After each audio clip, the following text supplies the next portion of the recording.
Hi friends, welcome to Nithyasri சமையல் and home vlogs. நம்ம இன்றைக்கி பார்க்க போகிறது பிரெட் ஆம்லேட் எப்படி செய்யறதுன்னு பார்க்கலாம். ஃபஸ்ட்டு அதுக்கான பொருட்களை பார்த்துடலாம்.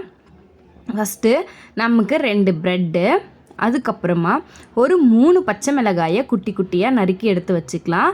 1 ஸ்பூன் மிளகுத்தூள், ஒரு ஸ்பூன் வந்துட்டு கரம் மசாலா, 1 ஸ்பூன் வந்துட்டு சிக்கன் மசாலா, அதுக்கப்புறமா தேவையான அளவு உப்பு, மஞ்சத்தூள் 1/4 ஸ்பூன், வெங்காயம் ஒரு 2 வெங்காயத்தை பொடியாக கட் பண்ணி எடுத்துக்கலாம். தக்காளி நீங்கள் வேணும்னா ஆட் பண்ணிக்கோங்க. ஒரு தக்காளியை பொடியாக கட் பண்ணி எடுத்து வச்சுக்கலாம்.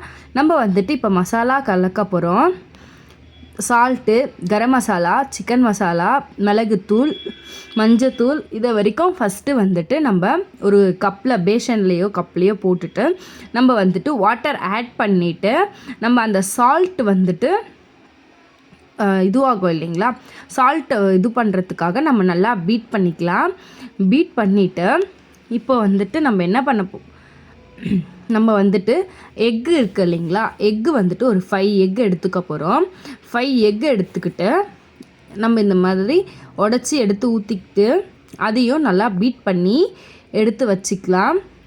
நல்லா வந்துட்டு அந்த எல்லோலாம் நல்லா இதுவாகி வர மாதிரி நல்லா பீட் பண்ணிக்கலாம். பீட் பண்ணதுக்கப்புறமா வந்துட்டு நம்ம வந்துட்டு இதில் என்ன ஆட் பண்ண போகிறோன்னு பார்த்தீங்கன்னா, பச்சை மிளகாய் நம்ம குட்டி குட்டியாக ஒரு 3 பச்சை மிளகாய் கட் பண்ணி எடுத்து வச்சுருக்கோம் இல்லைங்களா, அதை ஆட் பண்ணிக்கலாம். அதுக்கப்புறம் ஆனியன் ஒரு 2 கட் பண்ணியிருக்கோம் இல்லைங்களா, அதையும் ஆட் பண்ணிவிட்டு தக்காளி வேணும்னா நீங்கள் ஆட் பண்ணிக்கோங்க, இல்லைனாலும் ஒன்றும் பிரச்சனை இல்லை. தக்காளியும் ஆட் பண்ணிவிட்டு அதையும் நல்லா பீட் பண்ணி எடுத்து வச்சுக்கலாம். அதுக்கப்புறமா நம்ம தவாவில் இப்போ வந்துட்டு நம்ம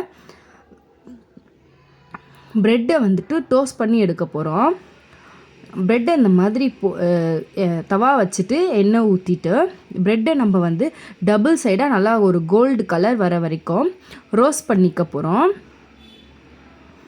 ரோஸ்ட் பண்ணி ஃபஸ்ட்டு வந்துட்டு இது பாருங்கள், இந்த மாதிரி பண்ணோடனே நம்ம திருப்பி போட்டாக்கா நல்லா ரோஸ்ட் ஆகி வரும். நல்லா ஒரு கோல்டு கலர் மாதிரி நல்லா ரோஸ்ட் ஆகி வரும். ரோஸ்ட் ஆகி வந்ததுக்கப்புறமா நம்ம வந்துட்டு அதை எடுத்து தனியாக வச்சுக்கலாம். தனியாக வச்சுட்டு நம்ம இப்போ வந்துட்டு என்ன பண்ண போகிறோன்னா, தவாவில் நல்லா எண்ணெய் ஊற்றிட்டு நம்ம ஆல்ரெடி எல்லாமே கலந்து வச்சுருந்தோம் இல்லைங்களா எக்கில், அதை வந்துட்டு தவாவில் ஊற்றிட்டு நல்லா ஸ்ப்ரெட் பண்ணி விட்டுக்கலாம். நல்லா சர்க்கிள் அளவுக்கு நல்லா ஸ்ப்ரெட் பண்ணி விட்டுட்டு நம்ம வந்துட்டு நம்ம டோஸ்ட் பண்ணி எடுத்து வச்சுருந்தோம் இல்லைங்க பார்த்திங்களா, அந்த ப்ரெட்டை எடுத்து ஃபஸ்ட்டு 1 சைடு போட்டுட்டு அது நல்லா கொஞ்சம் இதுவானதுக்கப்புறமா அதுக்கு இன்னொரு சைடு மாற்றி நம்ம வந்துட்டு இது பண்ண போகிறோம். மாற்றிட்டு அந்த சர்க்கிளில் ஒரு சர்டன் பிளேஸில் தானே வந்துட்டு அந்த இது இருக்கும், மீதி இடத்தெல்லாம் நல்லா வந்துட்டு நம்ம நல்லா மடித்து விட்டு திருப்பி கொஞ்ச நேரம் வெந்ததுக்கப்புறமா வந்துட்டு நம்ம திருப்பி நல்லா வேக வைக்க போகிறோம். எக்கு வந்துட்டு அந்த நல்லா வெந்து வர வரைக்கும் வேகட்டும், இல்லைனா வந்துட்டு இதுவாகிடும், வயிறுக்கு சரியில்லாமல் போயிடும். நல்லா வெந்ததுக்கப்புறமா நம்ம மறுபடியும் திருப்பி போட்டு நல்லா ரோஸ்ட் பண்ணி எடுத்துக்கலாம். அந்த நல்லா கொஞ்சம் நல்லா ரோஸ்ட் ஆகிருந்தால் அது ஃப்ளேவர் வந்துட்டு நல்லாயிருக்கும். திரும்ப வந்துட்டு நம்ம திருப்பி போட்டு ரோஸ்ட் பண்ணி எடுத்துக்கலாம். நம்ம திருப்பி போட்டு நல்லா ரோஸ்ட் ஆகிடுச்சு. இப்போ நம்ம வந்துட்டு ஒரு பிளேட்டில் எடுத்துக்கலாம். இப்போ வந்துட்டு நம்ம வந்துட்டு